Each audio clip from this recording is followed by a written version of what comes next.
हरिओम नमो शिवाय। ज्ञान कहीं से भी प्राप्त होता हो उसे जरूर ग्रहण करना चाहिए। ज्ञान का प्रकाश इंसान को अंधेरे से उजाले की ओर ले जाता है। श्री राम शरणम में साधना सत्संग हो रहा था। साधक बड़ी धूमधाम से साधना शिविरों में भाग ले रहे थे। वहाँ पर गुरु भक्ति प्रकाश गीता ज्ञान के प्रसंगों की व्याख्या करते थे। आश्रमों में ज्योत का प्रकाश किया हुआ था। साधना शिविर की समाप्ति पर जब ज्योत को आरती का रूप देकर साधकों को ज्योत का प्रकाश दिखाया गया तो एक साधक ने गुरु से प्रश्न किया, गुरुजी, आपके द्वारा प्रकाशित की गई ज्योत का, आपके द्वारा दिखाई गई ज्योत का क्या भावार्थ है? मेरे प्रश्नों का समाधान कीजिए। गुरु जी ने कहा, मेरे शिष्य ध्यान से सुन, ज्योत सनातन है। ज्योत का प्रकाश आज से चला आ रहा है। जो बाहर की ज्योत का स्वरूप है यही भीतर की ज्योत का स्वरूप है। अध्ययन सिमरन से पहले गुरु से लिए गए स्वरूप के सामने यदि ज्योत का प्रकाश ना किया जाए तो भक्ति कर्म का फल निष्फल ही चला जाता है। स्वरूप के आगे जगाई गई ज्योत अध्ययन सिमरन के द्वारा ब्रह्म जीव को आगे का रास्ता बताती है। यही ज्योत सकल जीवों में है, यही ज्योत घट घट में है, यही ज्योत ब्रह्म स्वरूप है, यही ज्योत मन के मंदिर में है। घर के पूजा स्थल में, मंदिरों में, आश्रमों में ज्योत जगाने का यही भावार्थ है। ज्योत दिखाने का भावार्थ। सब साधक ध्यान दो, राम शरणम में आने वाले आज भी जो साधक माला के भाव से भक्ति के प्रकाश को प्राप्त करते हैं, आज भी दिखाई गई ज्योत में मेरे ब्रह्म स्वरूप के और श्री राम के दर्शन करते हैं।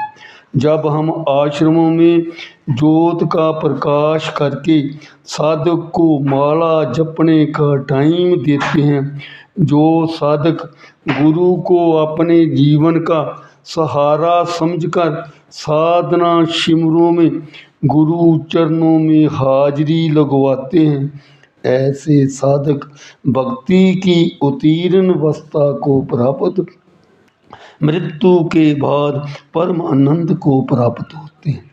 आश्रमों में साधना शिविरों में सिमरन शक्ति प्रकट करने वाले साधक कभी भी अपनी जिंदगी में अकेले नहीं रहते।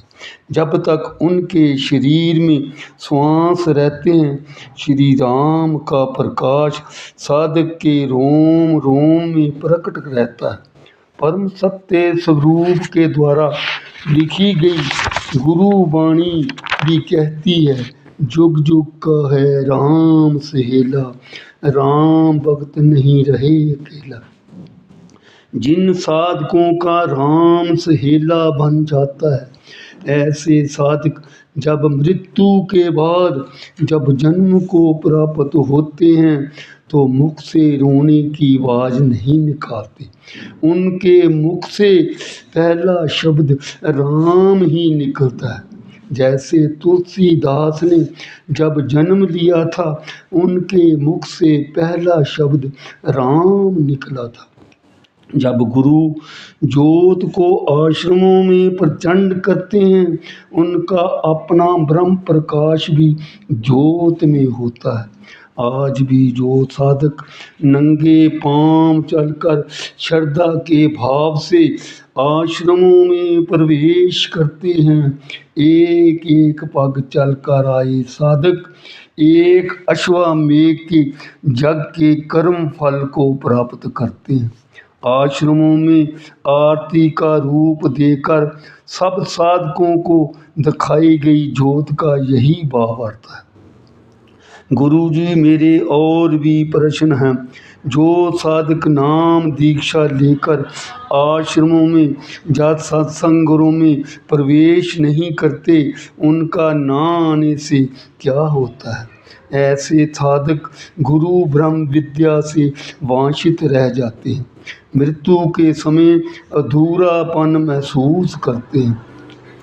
जो साधक आश्रमों में आते हैं, उनका क्या होता है?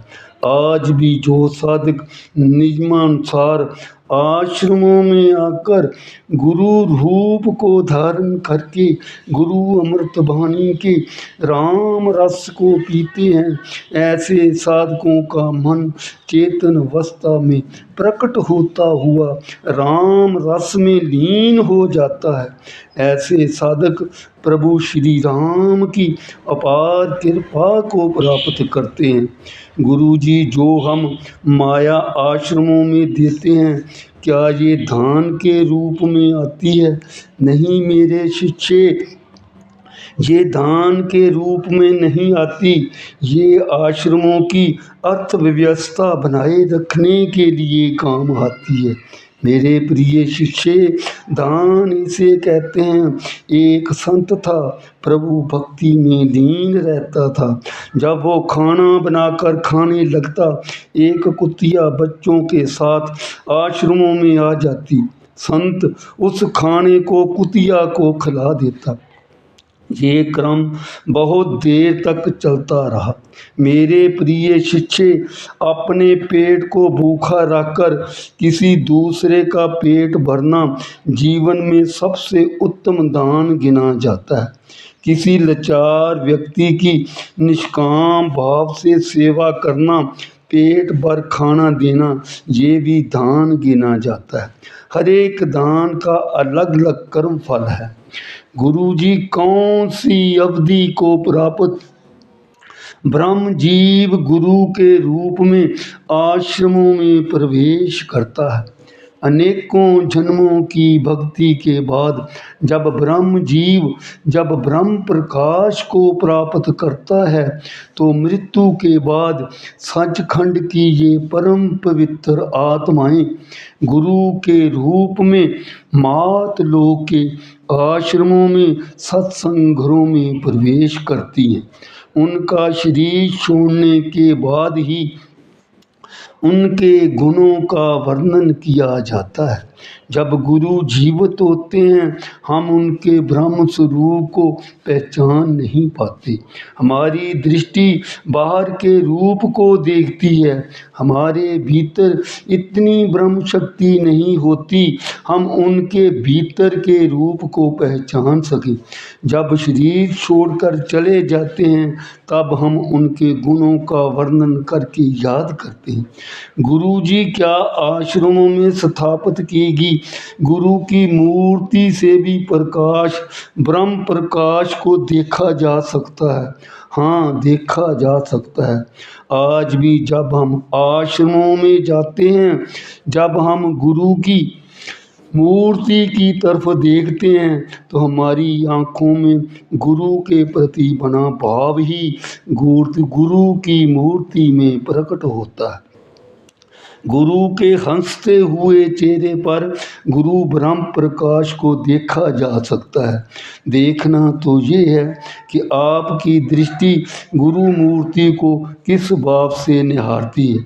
शिष्य ने फिर गुरु से सवाल किया, गुरु जी, सत्य क्या है? सत्य को जानना चाहते हो तो सब साधक ध्यान दो।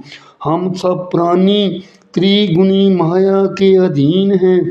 इस मात लोक में सब प्राणी अपने अपने कर्म की क्षमता के द्वारा जन्म और मृत्यु को प्राप्त होते हैं। मेरे प्रिय शिष्य, ये मात लोक मोह का संसार है।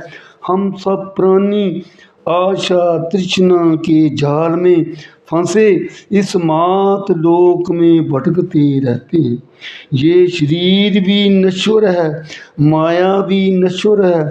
सिर्फ राम नाम ही सत्य है। मेरे परीक्षे शिक्षे मैंने आपको सवालों का उत्तर दे दिया है।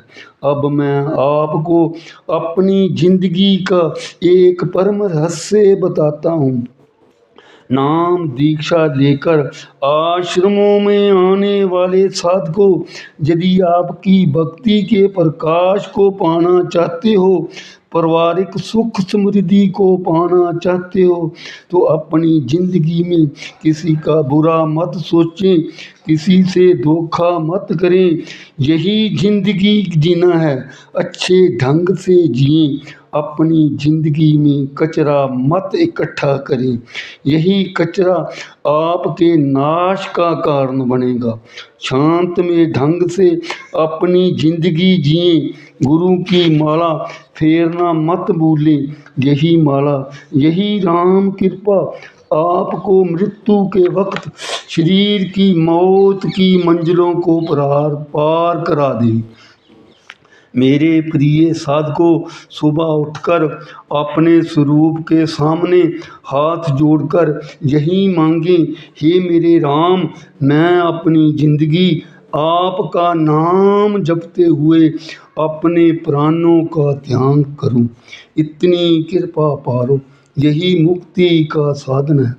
सर्वशक्ति मते परमात्मने श्री रामाय नमः।